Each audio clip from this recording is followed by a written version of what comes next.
Today, guys, we're going to be going over a few SAT topics for the upcoming test in June. Our topics for today's lesson are going to be Thamos, colons, semicolons, restrictive and non-restrictive appositive phrases. I have a question. Yep. Actually, never mind. Alright.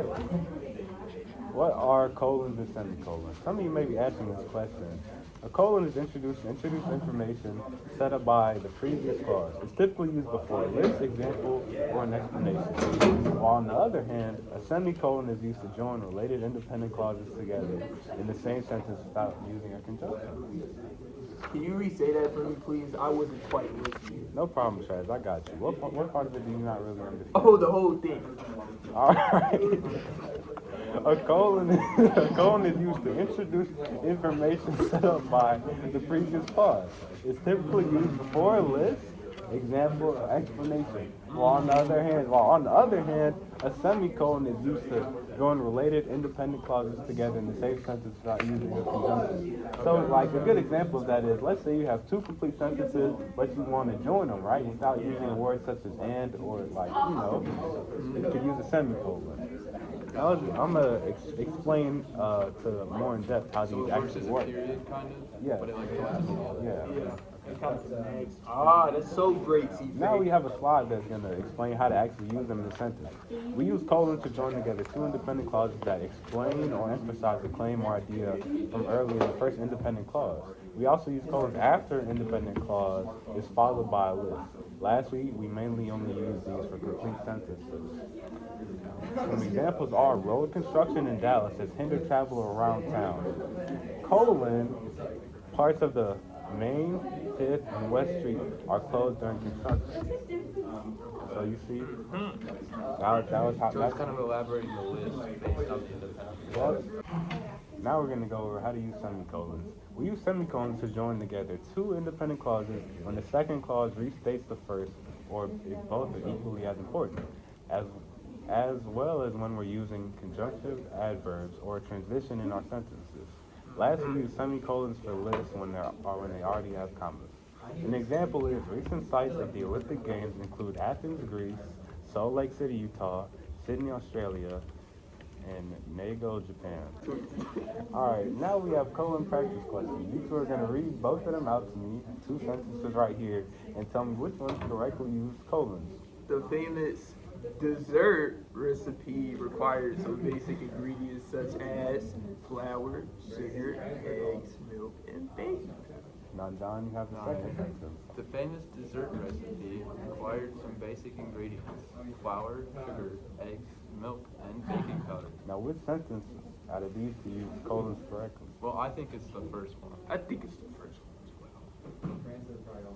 Actually, you guys are wrong. The answer Oh, is two. man. Because Shucks, the pause, man. Explain why. The answer in this would be two because the clause before the colon is not a complete sentence in number one. Meanwhile, it is in number two.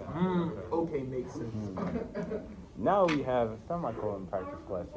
Like last time, you guys are going to read out these two sentences to me and tell me which one uses semicolons correctly. Since Beyonce is my favorite singer, I really want to go to her concert. Now, John, read Beyonce. out the second one. Oh, sorry. Beyonce is my favorite singer, semicolon. I really want to go to her concert. I think it's two, obviously. I think it's two as well, because one, Yeah, it's One has the to clause, be the wrong. clause not- is dependent. Yeah, one is not a Yeah. complete sentence, so it's dependent. So it's Yeah. obviously two. Yes, sir. Great, guys. The answer is two because the semicolon is one is being used to separate one incomplete thought and one complete thought. The semicolon should only be used so that it separates two complete thoughts. Now we're going to go over what is a thamo. Do you guys have an idea what a thamo is or no? No, I have no idea, T-Fay. Can you please explain? I have Yeah, no can you why explain we- that for us, Mr. Solanco? Thamo stands for therefore, however, also meanwhile, and otherwise. These are traditional users transition words in a sentence if you want to. What's the S? The S? No, the S is just, Oh, it's you just gotta added add on. just to edit So on. it's Thanos, not Thanos. Okay. Yep. When a thamos falls in between two complete thoughts, place a semicolon on one side and a colon on the other. Example of proper thamo use. Dave likes bananas. However, he wasn't in the mood for one today. You guys understand how that works? Yeah. You use however as a So when transition do we word use a semicolon? with a thamo? Yeah. Well, we'll get into that. Okay. You see, we have these two sentences right here. You guys are going to read them out to me and tell me which ones correctly use thamos. All right. Karine is allergic to sugar. I, however, would love to try your famous cupcakes. Now, John, Ida wanted to drive to school. However, her grandma had borrowed the car. I feel like it's definitely two. Nah, It's definitely I think it has two. to be one. Michael, you're not thinking. Two It has doesn't to be have- two. It might not have it, but Two it doesn't has have any punctuation. Yeah, like there's So- has no to be comma. two, like- There's no. It's It's definitely the two. first one. T-Fay, prove them wrong. I'm rather inclined to believe it's one. It's one. you see, Trey? Oh, man. The answer, Shucks, the answer man. is number Oh, one, as shucks. 2 is not properly punctuated. I apologize, Michael. So the Come on, Mr. O'Meals. Come on, give me. I think we need to explain to Trez why.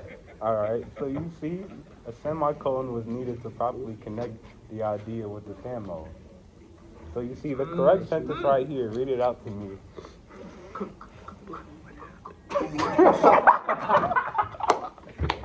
Bro, let me stop trolling. Let me. All right, Trey. Now read out the correct sentence. Ida wanted to drive to school. However, her grandma had borrowed the car. You see how the semicolon makes that sentence flow? It flows so well. It flows so well. Now we are on to restrictive and non-restrictive appositive phrase. Before we get into the restrictive and non-restrictive phrases, we must go over what appositives are. Do you guys know what appositives are? No, what's an No. appositive? And a positive is a noun phrase that comes after another noun phrase to provide extra information or context about it. For example, Pay attention to class. my wife Dorothy enjoys musical theater. Dorothy is an appositive phrase used to Yeah. precede my wife. Don't mind those people in the background, guys. Focus on the lesson. Now, on to restrictive and non-restrictive appositive phrases. While appositives, which rename nouns or pronouns within a sentence, can also be either restrictive or non-restrictive, restrictive elements do not require commas. Non-restrictive elements do require commas. Can you repeat that? I wasn't listening. Alright, so you see, Trez was distracted by the crowd, but I'll go over it. So as you see, right here, restrictive elements do not require commas, but non-restrictive ones do. So how can we tell the difference between the two? Between the two, well, we'll get into that during these examples, John. Okay. Yeah, John, So, calm down. you see right here, I have two sentences. I have two sentences right here. Yeah. Which sentences use restrictive and non-restrictive appositive phrases correctly? This one is a little bit of a complicated question, guys. It might be multiple answers, but you guys can figure it out. There's only two options. It's only two options, T. Well, trick question. Both of them are correct. Oh, I knew it. I knew it. I knew it. One uses restrictive phrases and the other uses non-restrictive phrases. Okay. Okay. That is the end of the presentation, guys. Oh, Thank you thank guys for riding along. Thank you for teaching. Anytime, sir. Thank you. Hope man. y'all do I great on this appreciate it. test. Oh, sure.